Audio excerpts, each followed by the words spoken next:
Good morning, along for the ride. It's been a while, but if you're familiar with the channel, you know that this has been my daily driver for the past 6 to 7 years. The Ford F150.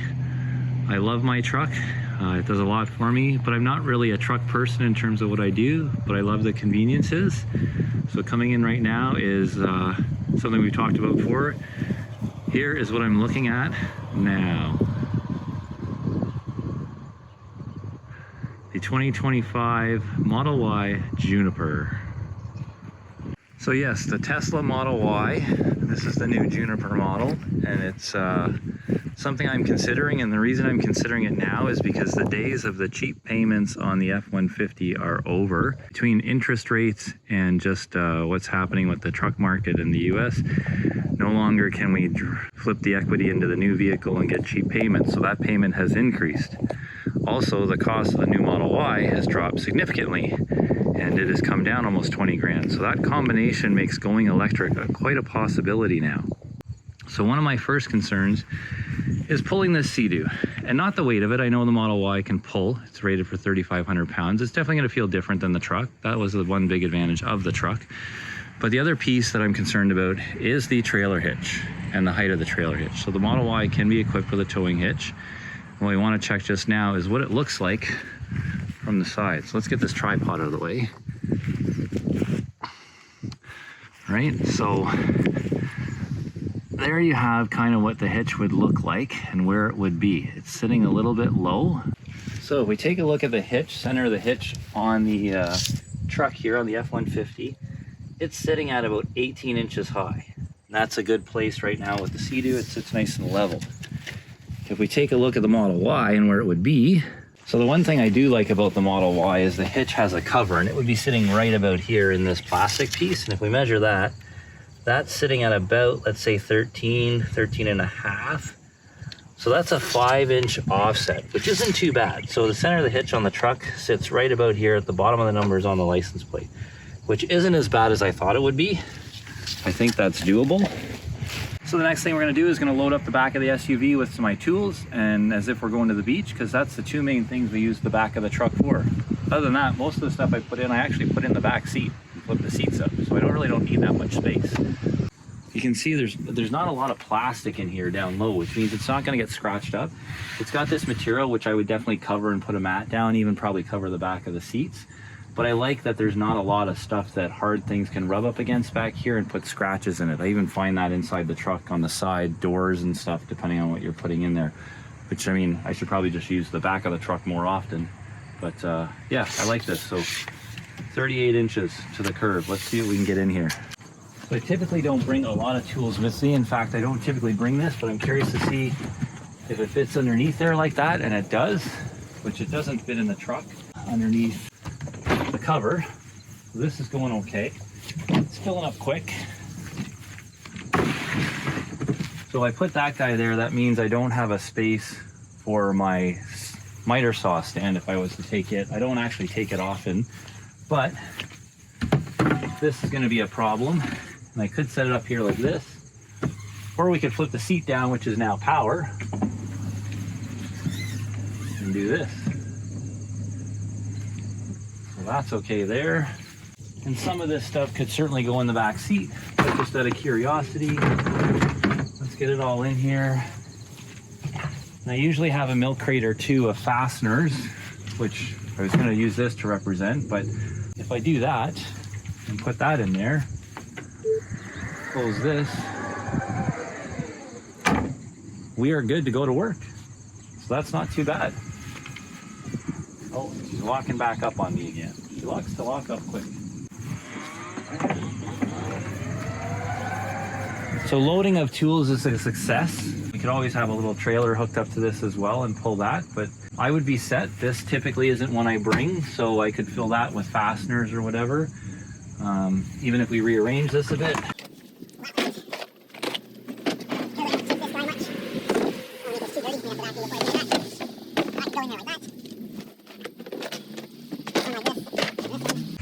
And now I've got room for my miter stand if I need it. And don't forget, we've got a front that we can use as well. So that's making me feel pretty good. I can go to work and not have to worry about space.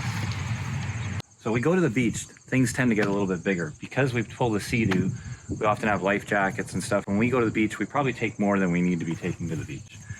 So ideally, it'd be nice if we could use the back seats. So we're gonna see how this thing goes. I'm just using the bins that we typically store things in now, and we'll try some things. I know right away the umbrellas are gonna be a bit of an issue because they are long.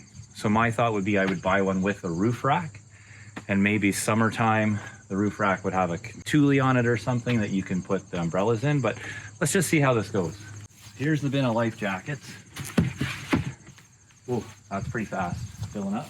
And here's our barbecue. I'm not even sure if that's gonna close with that, but let's see what happens. Okay, so that worked out all right. We got those in there. She's walking back up again. But we need to put more in here than that. So we've got chairs that we would typically take. Well, these guys in here, that'll probably work there. Looks like the umbrella might fit like this. So not impossible.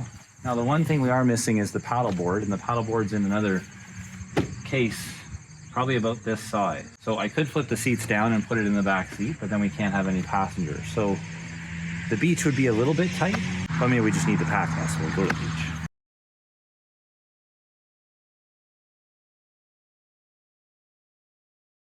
So the other thing that I have gotten in the habit of doing is taking my iPad with me to the job site to do work. I do all the drawings and stuff on it. I just want to make sure it fits really nicely in the center console of my F-150. I want to make sure there's a spot for it in here. I mean, there's lots of places you could put it in terms of the back seat and stuff, but it's nice when it's kind of hidden away. So this compartment is definitely a little small. And this one here, I'm sure will have tons of space. It's a little tight getting in there. And I saw something online as an accessory where you got some charging pieces in here, which I think I like. But I think if that was in there, that would make that a little bit tight. And a sliding tray in here. So not a great spot. But I guess there's always the door bin. It could sit in there, I guess, and that would be fine, or under the seat. I gotta say that the one other thing that I think I would miss in the Tesla, and something that the EV6, the GT line has, is the opening sunroof. I have to say this glass roof is quite impressive. It's tinted right now, and it doesn't seem to be creating a lot of sunlight right in here. And you always get to see the outside, which is really cool. But having to snap something in here to get rid of the sun versus just closing something and hitting a button and then not being able to open. So I think I might have already said this. I found the vent system, I wasn't really feeling it the other day when I was in it. Probably something you just got to get used to in terms of settings. But the seats are pretty comfortable. I do think I missed sitting high, but not anything over the last 8 hours that I've really missed, I guess. This is a vehicle I could probably get used to. And like I said, the minimalist interior is really something that grows on you. You almost start to realize that you really don't need as much as you think you need in terms of buttons and information and dials. It really was pretty, it kind of calms the ride, I guess. And of course, you know, the fun stuff like the interior lighting and the light show. And there's lots of videos on YouTube to talk about Teslas and Model Ys and that sort of thing, but I'm just looking at this from my point of view in terms of switching from an F-150. I hope this gives you some insight into the space and kind of the usability of a Tesla. I wish I had one with a hitch that I could hook the Sea-Doo up and pull. That's what else I was going to show you. Let's get inside here and we'll take a look at a trip thing. I want to check what it's going to take to get to my brother's cottage from now on in a Tesla Model Y. Seguin, Ontario, Canada, 231 kilometers. There we are, calculating. So it wants us to stop in Vaughan for 15 minutes. So, and it's gonna say I'm gonna arrive with 10% charge. So, and that's based on right now where I only have a 45% charge. So if I had a full charge, it would be totally different. That's an interesting kind of thought here. So 291, I have 216 kilometers. So I could easily get there on a charge if this vehicle was fully charged, but it's having me make a stop and then I'm there, and that's only 3 hours and 16 minutes. So not much longer than what it took me with my gas vehicle. Now, I'm not towing the Sea-Doo, it's not factoring that in, so certainly we'd lose some range with that, but that's a positive setting right there. I'm impressed. That's probably the biggest trip I would do. So that's pretty exciting. So definitely an impressive vehicle, and one of the other big reasons why I'm looking at a lot of vehicles right now is because I think I want to get out of the leasing market as well, and so the next vehicle is going to be a buy vehicle. So I really want to do a lot of research and kind of pick the vehicle that's right for me, and I don't think the daily driver of the truck is really something that is right for me. To be honest with you, I've almost been stuck in 2 parking lots this summer with the truck because people have parked so tight and the aisles were so tight that I couldn't turn. Even funny story, my wife and I were test driving this on Saturday, and she was like, oh, just do a U-turn here in the truck and we can go to the dealership. And I'm like, no, I can't do a U-turn. She goes, yeah, you can. Legally, you can. I said, well, it's not about legal or not. It's that I can't make that turn in this truck because it's just too tight a turn. Whereas in this Model Y or something smaller, that wouldn't be the case. So once again, along for the ride here. Thank you very much for joining me. I hope this was helpful. If you've got other questions and other thoughts around this, I won't have one of these for a while. If I do decide to do one and put a deposit on one, it'll be 3 months before I get it. So which is right around the end of my lease for the truck, which works out really well. Thanks for joining me back here on Along for the Ride. And maybe once we get one, we'll start to redo some videos and get some more content going. Maybe Canada, Tesla Model Y. Take care. Thanks again, and we'll see you later. So I don't know if anybody's tried this before, but Tesla Model Ys, or Teslas in general, really don't like off-roading. There's my little Tesla corner there. And you can see in the camera, my Sea-Doo's sitting on the side, and in front of us are a trailer and some trees.